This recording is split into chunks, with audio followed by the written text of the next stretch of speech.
أعوذ بالله من الشيطان الرجيم. بسم الله الرحمن الرحيم.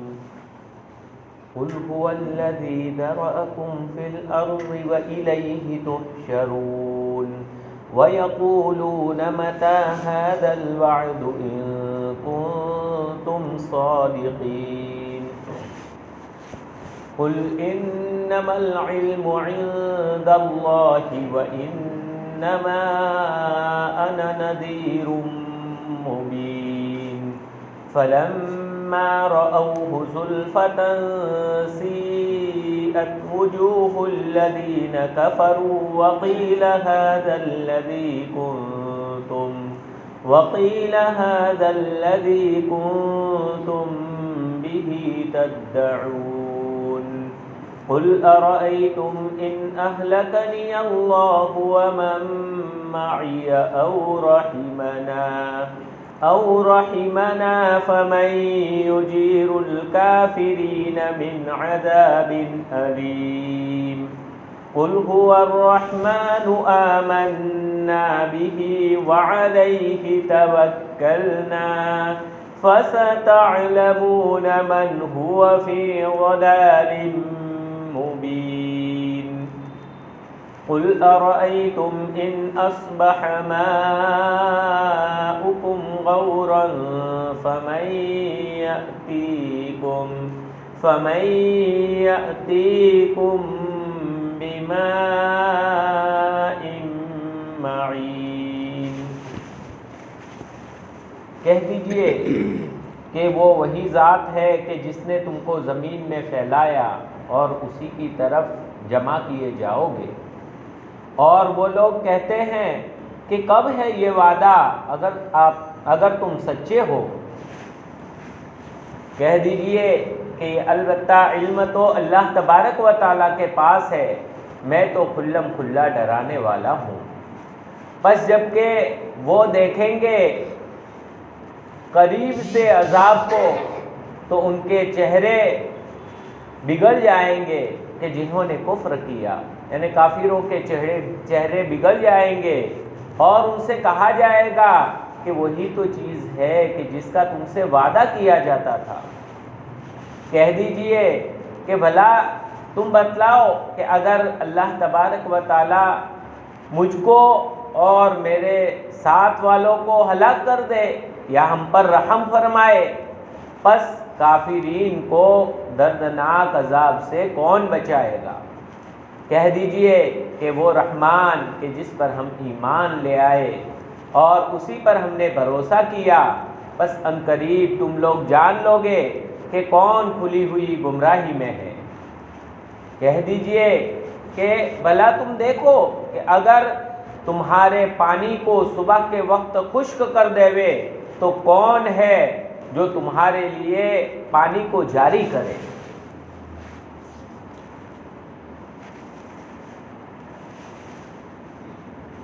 اللہ سبحانہ و تعالیٰ نے اوپر آیت کریمہ میں ذکر فرمایا تھا کہ وہ رب جو تمہیں پیدا کرنے والا ہے، تمہارے لیے دل، کان، آنکھ، دل وغیرہ بنانے والا ہے، تو ظاہری بات ہے کہ وہ تو تمہاری ہر جز سے واقف ہے، اس لیے تمہیں اس کے تابع رہنا چاہیے.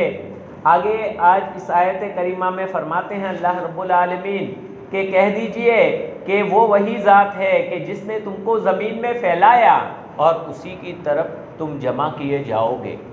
گویا اللہ رب العالمین نے دونوں آیتوں میں کہ ابتدا میں بھی اللہ تبارک و تعالیٰ کی قدرت، تم کو پیدا کرنے والا بھی وہ، یہاں زمین میں رہنے دینے والا اور زمین میں پھیلانے والا بھی وہ، وَإِلَيْهِ تُحْشَرُونَ، اور جمع بھی اسی کی طرف ہونا ہے، حساب کتاب کے لیے کھڑے بھی اللہ رب العالمین کی طرف ہونا ہے. تو گویا بندہ ہر وقت یہ سوچتا رہے میرے رب نے مجھے پیدا کیا ہے، میرا کوئی پیدا کرنے والا ہے، میں آزاد نہیں ہوں، میں اس مولا کا غلام ہوں، مجھے اس کے منشے کے مطابق، اس کی چاہت کے مطابق اپنی زندگی کو گزارنا ہے. اور اب دنیا میں ہمیں پھیلانے والا بھی وہی ہے، گویا یہ دنیا اور یہ کھانے پینے کی ساری چیزیں وہ اسی کی ہے اور اس میں رہ رہا ہوں اور مجھے یہاں پھیلانے والا بسانے والا وہی ہے، تو مجھے ایک ایک قدم پر اس کی مان کر چلنا ہے۔ کیوں؟ اس لیے کہ اسی کی طرف دوبارہ ہمیں جمع ہونا ہے اور وہاں اسی کے سامنے جا کے ایک ایک چیز کا حساب دینا ہے۔ تو اللہ رب العالمین نے فرماتے ہیں کہ جب تم اسی کی طرف جمع کیے جاؤ گے، جب ایسی چیز اللہ کے رسول صلی اللہ علیہ وسلم اور مسلمان کافروں کے سامنے ذکر کرتے تھے، ان کو دعوت دیتے تھے، تو کافر لوگ جن کی عقلیں نہیں ہوتی تھی، کم عقل ہوتے تھے، تو یہ تبھی تو کفر کرتے ہیں ایسے رب کے ساتھ۔ تو وہ کہتے ہیں وَيَقُولُونَ مَتَى هَذَا الْوَعْدُ إِن كُنتُمْ صَادِقِينَ، کہ وہ لوگ کہتے ہیں کہ یہ وعدہ کب آئے گا؟ تم کہتے ہو ختم کر دیے جاؤ گے، نہ اللہ کا عذاب آئے گا، نہ یہ آئے گا، نہ سب کب آئے گا؟ تو یہ وعدہ کب آئے گا؟ اس طرح سے بالکل بے رخی کے ساتھ کافر لوگ یہ سوال کرتے ہیں کہ اگر تم سچے ہو تو اللہ تبارک و تعالیٰ اپنے نبی کو ارشاد فرماتے ہیں کہ اے نبی آپ کہہ دیجئے، قل کہہ دیجئے انما العلم عند اللہ، یقیناً علم تو اللہ تبارک و تعالیٰ کے پاس ہے۔ قیامت کب آئے گی، کس وقت آئے گی، اس کا علم کسی بھی کو نہیں ہے، اللہ رب العالمین کے علاوہ کوئی نہیں جانتا ہے۔ دیکھیے اس سے معلوم ہوا کہ حضور اکرم صلی اللہ علیہ وسلم، ایک بات یاد رکھیے کہ سب سے زیادہ اللہ تبارک و تعالیٰ کے بعد اگر دنیا میں سب سے زیادہ علم رکھنے والے ہیں تو وہ انبیاء کرام علیہ السلام کی پاکیزہ ہستیاں ہیں، ان کے برابر کوئی علم کا مقابلہ نہیں کر سکتا۔ اور انبیاء کرام علیہ السلام میں بھی سب سے زیادہ علم رکھنے والی اگر کوئی ذات ہے تو وہ حضور اکرم صلی اللہ علیہ وسلم کی ذات اقدس ہے۔ حضور اکرم صلی اللہ علیہ وسلم سے زیادہ مخلوق میں کسی کے پاس علم نہیں ہے۔ آپ غیب کی باتوں کو بھی جانتے تھے، غیب کی باتوں کا بھی آپ کو علم تھا، لیکن ہر غیب جو اللہ رب العالمین جانتے تھے وہ سب نہیں جانتے تھے۔ اللہ تبارک و تعالیٰ کے برابر کوئی نہیں ہو سکتا۔ اگر مشرکین مکہ ان بتوں کو اللہ تبارک و تعالیٰ کے برابر مانتے تھے، یہ شرک ہو گیا کہ بھائی کسی بھی صفت میں اللہ رب العالمین کے برابر کوئی نہیں ہو سکتا۔ اسی لیے شیخ سعدی رحمۃ اللہ علیہ بھی اللہ کے نبی صلی اللہ علیہ وسلم کی تعریف فرماتے ہیں، وہاں فرماتے ہیں بعدز خدا بزرگت ای قصہ مختصر، کہ اللہ کے بعد اگر کوئی بڑی ہستی ہے تو وہ نبی آپ کی ہے، لیکن اللہ کے بعد اللہ کے برابر تو کوئی نہیں ہو سکتا۔ اگر کسی کو اللہ رب العالمین کے برابر مانیں گے، چاہے ذات میں مانے چاہے آپ کے صفتوں میں مانے کہ آپ کے برابر علم رکھنے والے، تو اس صورت کے اندر وہ آدمی مشرک ہو جائے گا، شرک کرنے والا ہو جائے گا، اس کی اجازت نہیں ہے۔ غیب کی باتوں کو، بہت ساری باتوں کو جانتے تھے نبی کریم صلی اللہ علیہ وسلم، لیکن اللہ رب العالمین کے بتلانے سے، اور اللہ رب العالمین کا علم جو ہے وہ بغیر کسی بتلائے ہوئے ازل سے ہے، ہمیشہ سے ہمیشہ رہے گا، وہ علم الگ ہے، اسی کو علم غیب اور عالم الغیب کہا جاتا ہے۔ تو گویا عالم الغیب اگر ذات ہے تو وہ صرف اور صرف اللہ رب العالمین کی ذات ہے۔ اللہ کے نبی صلی اللہ علیہ وسلم غیب کی ان باتوں کو جانتے تھے جو اللہ تبارک و تعالیٰ نے حضور اکرم صلی اللہ علیہ وسلم کو بتلائی۔ بعض باتیں جبریل امین کے واسطے سے بتلائی اور بعض باتیں ڈائریکٹ بتلائی، لیکن جو باتیں بتلائی وہی حضور اکرم صلی اللہ علیہ وسلم جانتے ہیں، ان کے علاوہ باتیں جو اللہ رب العالمین نے صرف اپنے لیے رکھی وہ کوئی نہیں جانتا۔ اسی لیے یہ قیامت کا علم بھی اسی میں سے ہے کہ قیامت کے بارے میں پوچھنے لگے لوگ کہ وہ قیامت آئے گی، عذاب آئے گا، دنیا ختم ہو جائے گی، اللہ تعالیٰ کی طرف جمع ہونا ہے، تو وہ سب کب ہوگا؟ تو کہا کہ اے نبی جواب دے دیجئے کہ انما العلم عند اللہ، کہ اس کا علم اللہ رب العالمین کے پاس ہے، میرے پاس نہیں ہے۔ اور بہت سارے ایسے واقعات قرآن میں بھی ہے کہ غیب کا، تو کہہ دیجئے نبی کہ میں غیب کا علم نہیں رکھتا ہوں.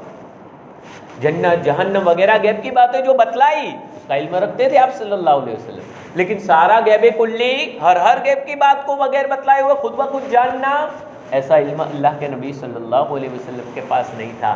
جو باتیں اللہ رب العالمین نے بتلائی اس کا علم تھا، جن کا علم نہیں دیا اس کا علم نہیں تھا. کبھی اللہ کے نبی صلی اللہ علیہ وسلم کو وحی کے ذریعے سے بتلا دیا جاتا تھا تو پتہ چل جاتا تھا، اس سے پہلے معلوم نہیں ہوتا تھا. اور اس طرح کے بہت سارے احادیث مبارکہ، آپ صلی اللہ علیہ وسلم کی سیرت مبارکہ کا مطالعہ کریں گے تو معلوم ہوگا. ایک مرتبہ حضور اکرم صلی اللہ علیہ وسلم کی یہودیوں نے دعوت کی اور کھانے میں زہر ملا دیا. گوشت کی بوٹی کو اٹھا کر حضور اکرم صلی اللہ علیہ وسلم نے منہ میں رکھ دیا اور اس کے بعد اس کو نکال دیا اور کہا کہ رک جاؤ، کوئی نہ کھاوے، اس لیے کہ یہ بوٹی مجھے بتا رہی ہے کہ اس میں زہر ہے، یہ بوٹی مجھے خبر دے رہی ہے. تو دیکھو، خبر دینے کے بعد پتہ چلا، پہلے تو منہ میں رکھ دی، اور رکھنے کی وجہ سے حضور اکرم صلی اللہ علیہ وسلم کو اتنا خطرناک زہر تھا کہ اس زہر نے اتنا اثر کیا کہ مرض الوفات میں جب آخری وقت تھا تو کہا کہ اس زہر کی وجہ سے ابھی بھی مجھے تکلیف ہو رہی ہے. تو یہ اسی طرح سے ایک مرتبہ ایک جگہ سے کچھ لوگ آئے، ایسے 2-3 واقعات پیش آئے کہ اللہ کے رسول صلی اللہ علیہ وسلم ہمارا قبیلہ مسلمان ہو گیا ہے، آپ ہمارے ساتھ قرآن کے جاننے والے ماہرین یعنی علماء اور قاریوں کو بھیجیے، ہمیں دین سکھاوے. اللہ کے نبی صلی اللہ علیہ وسلم نے ان کی بات پر بھروسہ کر لیا کہ سچ بول رہے ہوں گے. 70 قاریوں کو بھیج دیا ان کے ساتھ. انہوں نے راستے میں لے جا کے سب پر حملہ کر کے شہید کر دیا. حضور اکرم صلی اللہ علیہ وسلم کو پتا چلا وہ مبارک ہستی جو کسی کے لیے بد دعا نہیں فرماتی تھی، ان کے لیے بد دعا فرمائی. نماز کے اندر قنوت نازلہ میں ان کے لیے بد دعا فرمائی، کیونکہ علماء کرام اور قاریوں کو بے دردی سے شہید کیا گیا. اور ان کے تو اللہ کے نبی صلی اللہ علیہ وسلم اگر پہلے سے معلوم ہوتا کہ ان کو شہید کرنے کے لیے لے جا رہے ہیں تو بھیج دیں، ہرگز نہیں بھیجتے. کیوں؟ جب اتنا اللہ کے نبی صلی اللہ علیہ وسلم کو اتنی ناراضگی ہوئی کہ اس کے بعد اللہ کے نبی صلی اللہ علیہ وسلم نے ان کافروں کے لیے بد دعا کی. دیکھیے کہتے ہیں نا حضور اکرم صلی اللہ علیہ وسلم نے کسی کے لیے بد دعا نہیں کی، تو ایک بات یاد رکھے، حضور اکرم صلی اللہ علیہ وسلم نے اپنی ذات کے لیے کسی کے لیے بد دعا نہیں کی. اپنی ذات کی وجہ سے کسی نے آپ کو تکلیف پہنچائی، معاف کر دیا، بد دعا نہیں. حتیٰ کہ دعوت دینے کے لیے گئے، کافروں نے طائف میں پتھر برسائے، خون سے لہو لہان ہو گئے، خون نیچے نہیں گرنے دیتے کہ نیچے گر جائے گا میرے رب کو غضب نہ آ جائے اور ان کو ہلاک نہ کر دے. بد دعا نہیں فرمائی. کیوں؟ اپنی ذات کا معاملہ تھا. لیکن جہاں شریعت کا معاملہ آتا، دین کا معاملہ آتا، دین کے ماہرین علماء قراء ان کا معاملہ آتا تھا، اللہ کے نبی صلی اللہ علیہ وسلم کی زبانی بد دعا نکلی ہے، کیونکہ دین کا معاملہ ہے. دین کے لیے تو دین کی طرف اور ایمان کی طرف کوئی انگلی اٹھائے گا یہ برداشت نہیں کیا جائے گا. اسی لیے کہا جاتا ہے کہ بھائی ہم سے سب کچھ مانگو گے، جان مانگو گے تو جان دے دیں گے، مال مانگو گے تو مال دے دیں گے، لیکن ایمان کا سودا ہم نہیں کریں گے. یہ اللہ کے نبی صلی اللہ علیہ وسلم نے ہمیں سکھلایا ہے. اپنی ذات کو تکلیف ہو برداشت کر لو، لیکن جب ایمان اور دین کی بات آئے تو ہرگز برداشت نہیں کریں گے. اس وقت اللہ کے نبی صلی اللہ علیہ وسلم جو رحمت للعالمین ذات ہے ان کی زبان سے بھی بد دعا نکلی. آپ نے کسی کو کبھی تکلیف نہیں پہنچائی، لیکن جہاد کے میدان میں جب ایک کافر نے کہا کہ میں حضور اکرم صلی اللہ علیہ وسلم کو ماروں گا، حضور اکرم صلی اللہ علیہ وسلم نے فرمایا کہ میں ماروں گا. ایک صحابی کے ہاتھ سے نیزہ لے کے خالی یوں مارا اور وہ تڑپتا ہوا گیا کہ محمد صلی اللہ علیہ وسلم نے مجھے قتل کر دیا، تڑپتا ہوا مر گیا. تو دین کے لیے وہاں پر آپ نے تکلیف بھی پہنچائی، لیکن اپنے لیے کسی کو تکلیف نہیں پہنچائی. اپنی ذات آپ صلی اللہ علیہ وسلم کی ذات اقدس یہ رحمت للعالمین ہے اور مخلوق میں سب سے زیادہ علم رکھنے والی ہے، لیکن اللہ تبارک و تعالیٰ کے برابر یہ ہم نہیں قرار دے سکتے. اللہ تبارک و تعالیٰ کے بعد اگر کسی کا علم ہے تو وہ اللہ کے نبی صلی اللہ علیہ وسلم کا علم ہے. اور دیکھیں یہاں قرآن صاحب کہہ رہا ہے کہ نبی فلانی تاریخ کو ایسا بتلا دو یا یہ کہ تو میں جانتا ہوں میں تم کو نہیں بتلاؤں گا, مجھے اللہ تعالیٰ کی طرف سے اجازت نہیں ہے, ایسا نہیں کہا. قرآن صاف کہہ رہا ہے, اے نبی کہہ دیجئے, قل کہہ دیجئے, انما العلم عند اللہ, البتہ علم تو اللہ تعالیٰ کے پاس ہے. کیونکہ بعض باتوں کا علم صرف اللہ تبارک و تعالیٰ نے اپنے تک رکھا ہے. تو قیامت کب آئے گی, کس وقت آئے گی, وہ اچانک آ جائے گی, بس اس کی نشانیاں بتلائی. ایسی ایسی نشانیاں ظاہر ہوگی جب کوئی اللہ اللہ کہنے والا نہیں رہے گا, یہ سب ہوگا. پھر یہ چھوٹی نشانیاں, یہ بڑی نشانیاں, وہ نشانیاں اللہ کے نبی صلی اللہ علیہ وسلم کو بتلائی, اور اللہ کے نبی صلی اللہ علیہ وسلم نے ہمیں تعلیم دی کہ بھائی یہ نشانیاں ہوگی تو قیامت آ جائے گی. لیکن قیامت فکس کون سی تاریخ کو اور کب آئے گی, اس کا علم اللہ رب العالمین کے علاوہ کسی بھی کو نہیں ہے. وَإِنَّمَا أَنَا نَذِيرٌ مُبِينٌ, البتہ میں تو کھلم کھلا ڈرانے والا ہوں. بھائی میرا کام تو یہ ہے کہ قیامت سے تم کو واضح طور پر کھلم کھلا ڈراؤں کہ بھائی قیامت آنے والی ہے, اس میں حساب کتاب لیا جائے گا, اللہ رب العالمین کا عذاب جہنم کے ذریعے دیا جائے گا اور نیک لوگوں کو جنت دی جائے گی. اس لیے تم صحیح راستے پر چلو اور برائی سے بچو, اس لیے میں اس دن سے تم کو ڈراؤں گا. ڈرانے کا مجھے حکم دیا ہے تو میں ڈرانے والا ہوں کھلم کھلا.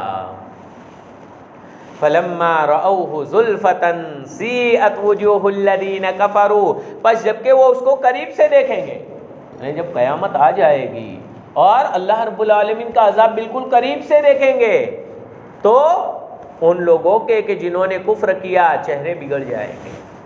اب چہرے بگڑ, ہائے افسوس یہ تو آ گیا سچی میں, ہم تو نہیں مان رہے تھے, ہم تو مذاق کر رہے تھے کہ کس نے مر کے دیکھا, نے کہا قیامت آنے والی ہے, نے کہا یہ تو واقعتاً آ گیا, اب یہ جہنم کی طرف گھسر گیا, واقعتاً یہ تو سامنے جہنم ہے. اب اس وقت چہرے بگڑ جائیں گے, پریشان حال ہو جائیں گے, لیکن اس وقت کی پریشانی سے کوئی فائدہ نہیں ہوگا. دنیا میں دو آنسو بہا لو, دنیا میں توبہ کر لو, توبہ کا دروازہ کھلا ہوا ہے, اللہ تبارک و تعالیٰ سارے گناہوں کو معاف فرما دیں گے, لیکن وہاں پھر پچھتانے سے کوئی فائدہ حاصل نہیں ہوگا. وقیل, بلکہ ان کو کہا جائے گا, اب وہ جلتے پر نمک چھڑکتے ہیں نا اس طرح سے, اب اور زیادہ تکلیف دی جائے گی اور کہا جائے گا اب کیوں چہرہ بگڑ جاتے ہو, اب کیوں گھبرا رہے ہو, یہ وہی ہے جس کا تم کو وعدہ کیا جاتا تھا. تم کہتے ہیں کب آئے گا وعدہ, لو یہ آ گیا, وہی ہے, جاؤ اب مزے لو. اب ان کو بھی اور زیادہ پریشان کیا جائے گا. قل کہہ دیجئے, جب ایسی باتیں ہوتی تھی تو اب مشرکین مکہ کافر لوگ یہ کہتے تھے کہ تم ہمارے معبودوں کے خلاف بولتے ہو, یہ کہتے ہو کہ اللہ کے برابر نہیں ہے کوئی اور بتوں میں کوئی طاقت نہیں ہے, یہ اس طرح سے تم کہتے ہو. اور واقعتاً پتھروں میں کیا طاقت ہے, لوگ ڈرتے ہیں, ارے ایسا ہو جائے گا نا, ایسا ہو جائے گا نا, ارے کسی میں کچھ نہیں ہوتا. بعض کہتے ہیں اس میں تو وہ بس میلی ودیا کروانی پڑے گی تو میلے کے پاس جانا پڑے گا. ارے قرآن میں سب کچھ طاقت, سب کچھ قرآن سے ہوتا. عمل کرنا نہیں ہے, نماز پڑھنی نہیں ہے, پاک صاف رہنا نہیں ہے, اور پھر ان غیروں کے پیچھے کہ ان گندے اعمال کے پیچھے بھاگتے, تو ایمان کا ٹھکانہ نہیں ہوگا تو پھر کیا ہوگا. کہیں کسی میلے بیلے کی ضرورت نہیں ہے مسلمان کو, ہمارے لیے ہمارا دین, ہمارا قرآن, ہماری شریعت کافی ہے, اور اللہ رب العالمین سے ہی سچے دل کے ساتھ عمل کیا جائے تب جا کر اثر ہوگا. میں نے وہ بسم اللہ والا واقعہ سنایا تھا کہ اس پر عمل ہونا چاہیے, تب جا کر ایک تکبیر بھی اثر کرتی ہے. اللہ اکبر کا نعرہ وہ قلعے کو توڑ سکتا ہے, لیکن نعرے کو نعرہ ایسا بناؤ یقین والا, یہ ہمیں بنانے کی ضرورت ہے. ایسا یقین بنے گا تو یقین کے ساتھ کوئی اس طرح کی طاقت ہمیں اثر نہیں کر سکتی. حضرت کعب ابن احبار رضی اللہ تعالیٰ عنہ یہ فرماتے ہیں کہ یہودی لوگ جادو گنڈے میں اتنے ایسے ہیں نا ماہر, اللہ کے نبی صلی اللہ علیہ وسلم نے ایک دعا بتلائی ہے, میں صبح شام اس کو پڑھ لیا کرتا ہوں, اگر نہ پڑھتا تو یہ تو مجھے گدھا بنا دیتے, اتنے جادو کے یہ لوگ ماہر ہیں. لیکن اللہ کے نبی صلی اللہ علیہ وسلم کی بتلائی ہوئی میں دعا پڑھ لیتا ہوں, اس سے ان کا جادو بھی اثر نہیں کرتا. صبح شام کی حفاظت کی دعائیں تو بتلائی ہے اللہ کے نبی صلی اللہ علیہ وسلم نے, ان صبح شام کی دعاؤں کا اہتمام کرو, پابندی کرو, تو کچھ نہیں ہوگا. اللہ تبارک و تعالیٰ ہر قسم کے ان شرور و فتن سے حفاظت فرمائیں گے. تو یہ ساری حفاظت کی دعائیں ہیں، تو ان کا اہتمام کرنا چاہیے. لیکن ہمیں کرنا کچھ نہیں ہے، بس کوئی پھونک مار دے اور ہم سب بن جائیں. یہ ہمارا ایک مزاج بن گیا ہے. اس لیے تو یہ مزاج نہیں، کچھ نہ کچھ کرنا پڑے گا، عقیدہ اپنا صحیح بنانا پڑے گا اور خود عمل پر بھی کھڑا ہونا پڑے گا. تو یہ لوگ کہتے تھے کہ، اور قرآن نے صاحب اعلان کیا وَإِن يَسْلُبْهُمُ الذُّبَابُ شَيْئًا لَا يَسْتَنقِذُوهُ، کہ اگر مکھی بھی کوئی چیز ان سے چھین لے بوتوں سے، پرساد میں سے تھوڑا لے لے بے، تو ان کی طاقت نہیں ہے کہ مکھی کو اڑاوے. پتھر کیا کر سکتا ہے؟ کچھ نہیں کر سکتا، کوئی طاقت نہیں ہے ان میں. تو یہ کہتے تھے ہمارے بتوں کے خلاف، ہمارے دیوتاؤں کے خلاف تم ایسا کہہ رہے ہو، ہمارے دیوتا ناراض ہو جائیں گے، تم کو سب کو ختم کر دیں گے. تو اس کے جواب میں یہ قرآن کریم کی آیات نازل ہوئی کہ اللہ تبارک و تعالیٰ فرماتے ہیں کہ کہہ دیجئے، اس کا جواب دے دیجئے، ارأیتم، تم دیکھو بھلا کہ اگر اللہ تعالیٰ مجھے اور ان لوگوں کو جو میرے ساتھ ہے ہلاک کر دے یا ہم پر رحم فرماوے، وہ ہمارا اور اللہ تعالیٰ کا معاملہ ہے. لیکن تم اپنی سوچو نا، پہلے ہمارے پیچھے کیا کہ تم کو ہلاک کرنے، تم کو ہلاک. فَمَن يُجِيرُ الْكَافِرِينَ مِنْ عَذَابٍ أَلِيمٍ، ارے کافروں کو دردناک عذاب سے کون بچائے گا؟ یعنی تم کو کون بچائے گا؟ وہ پتھر تو جب مکھی چھین جائے تو وہ نہیں لوٹا سکتے، تو تم کو کون بچائے گا اللہ کے عذاب سے؟ اس کا کرو. ہمیں تو ظاہری بات ہے کہ اللہ کے نبی صلی اللہ علیہ وسلم کو تو بتلایا ہوا تھا کہ آپ کو کوئی کچھ نہیں کر سکتا، کوئی ہلاک نہیں کر سکتا. تو یہ اللہ رب العالمین پھر بھی یہ کہ چلو بالفرض تم کہتے ہو ہمارا رب ہمیں چاہے تو ہلاک کر دے، چاہے تو رحم کرے، پر تم کو کون بچائے گا؟ اس لیے پہلے فکر تم اپنی کرو کہ تم غلط راستہ اور اللہ رب العالمین کو ناراض کرنے والے کام تو تم کر رہے ہو. تو ڈرنے کی ضرورت ہمیں نہیں ہے، ڈرنے کی ضرورت تمہیں ہے. تم کو ڈرنے کی ضرورت ہے، اس لیے تم ڈرو، ہم کیوں ڈرے؟ فَمَن يُجِيرُ الْكَافِرِينَ مِنْ عَذَابٍ أَلِيمٍ، بس کافروں کو کون بچائے گا دردناک عذاب سے. عذاب علیم، علیم کہا جاتا ہے ایسے عذاب کو جو خالی ظاہری جسم پر نہیں بلکہ اندر روح کو تکلیف دے، اندرون تک، روح تک تکلیف دینے والا عذاب، یہ بڑا خطرناک عذاب ہوتا ہے. ایک تو ظاہر میں یہاں جلتا ہے تو وہ تو ٹھیک ہو جاتا ہے، لیکن اندر تک، روح تک تکلیف پہنچانے والا تو اور اندر سے پھر آہستہ آہستہ باہر آتا ہے، یہ عذاب بڑا خطرناک ہوتا ہے. تو یہ علیم والی صفت والا عذاب یہ اللہ رب العالمین جہنم میں کافروں کو دیں گے. قل هو الرحمن آمنا به، بھائی ہمارا محافظ تو کون؟ کہہ دیجئے کہ وہ رحمان کہ جس پر ہم ایمان لے آئے. ہمارا تو وہ مہربان ہستی ہے، وہ رحم کرنے والی ذات ہے کہ جس پر ہم ایمان لے آئے. وعلیہ توکلنا، اور ہمارا تو بھروسہ بھی اسی پر ہے. ہم تو اللہ رب العالمین پر بھروسہ کر کے بیٹھے ہیں. اور دوسری آیت میں فرمایا وَمَن يَتَوَکَّلْ عَلَى اللَّهِ فَهُوَ حَسْبُهُ، کہ جو اللہ تبارک و تعالیٰ پر بھروسہ کرتا ہے تو اللہ تعالیٰ اس کے لیے کافی ہو جاتا ہے. اور اللہ تعالیٰ کافی ہو جائے تو پھر کس سے ڈرنے کی ضرورت ہے؟ تو بس اللہ تبارک و تعالیٰ پر سچا بھروسہ. اعمال بھی اسی طرح کے ہونے چاہیے کہ واقعتاً ہم اللہ رب العالمین پر بھروسہ کر رہے ہیں. تو کہہ دیجئے کہ وہی مہربان ذات یعنی رحمان کہ جس پر ہم ایمان لے آئے اور اسی پر ہم نے بھروسہ کیا. فَسَتَعْلَمُونَ مَنْ هُوَ فِي ضَلَالٍ مُبِينٍ، پس ان قریب تم لوگ جان لوگے کہ کون کھلی ہوئی گمراہی میں ہے، کون بھٹکا ہوا ہے. ہم یہ بتوں کو نہیں مانتے اور تم ان کے پیچھے لگے ہوئے ہو، ان قریب پتہ چل جائے گا کہ بھٹکا ہوا کون ہے اور سیدھے راستے پر کون ہے. تو سیدھے راستے اور بھٹکے ہوئے کی پہچان وہاں پر ہو جائے گی. قل، اب آپ ان کو بتلا دیجئے ذرا، قل ارأیتم، بھلا تم کیا کہتے ہو، تم کیا دیکھتے ہو، ان اصبح ماؤکم غورا، اگر صبح کے وقت تمہارے پانی کو خشک کر دے وے، فَمَن يَأْتِيكُم بِمَاءٍ مَّعِينٍ، تو تم میٹھا پانی، تمہارے لیے جاری پانی کون لائے گا؟ اللہ رب العالمین فرماتے پانی کو خشک کر دے، قحط سالی پیدا کر دے اللہ رب العالمین، تو بتاؤ کون لائے گا؟ حتیٰ کہ مکۃ المکرمہ میں قحط سالی کا زمانہ ہوا اور قحط سالی ہوئی اور یمامہ سے غلہ آتا تھا، لیکن یمامہ کے سردار مسلمان ہو گئے، تو انہوں نے کہا کہ حضور اکرم صلی اللہ علیہ وسلم جب تک اجازت نہیں دیں گے ایک دانہ نہیں بھیجوں گا۔ پریشان ہو گئے مکہ والے، اتنی دشمناوٹ کے باوجود وہاں سے ایک قافلہ آیا مکہ سے مدینہ کی طرف اور کہا کہ ہم آپ کو رشتہ داری کا واسطہ دیتے ہیں، اے محمد صلی اللہ علیہ وسلم ہمیں بچا دو۔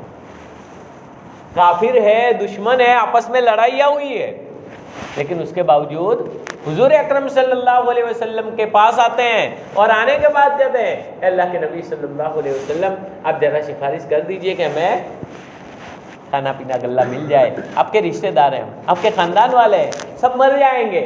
اللہ کے رسول صلی اللہ علیہ وسلم، اللہ کے نبی صلی اللہ علیہ وسلم نے فرمایا کہ بھائی بھیج دو غلہ، یہی ہے وما ارسلناک الا رحمتا للعالمین، کہ ہم نے آپ کو عالمین کے لیے رحمت بنا کر بھیجا، دشمنوں کے لیے بھی رحمت۔ اتنی تکلیفیں پہنچانے والے، اتنی جنگیں کرنے والے جب عاجزانہ آئے تو اللہ کے نبی صلی اللہ علیہ وسلم نے ان کے لیے بھی کھانا جاری کر دو جاری۔ تو یہ تو اللہ تبارک و تعالیٰ فرماتے ہیں کہ ذرا ان سے پوچھئے کہ بھلا کیا کہتے ہو تم، بتلائیے کہ اگر صبح کے وقت تمہارا پانی خشک کر دیوے تو کون ہے جو تمہارے پاس پانی کو جاری کرے اور تمہارے پاس میٹھے پانی کو لے آئے، کون ہے؟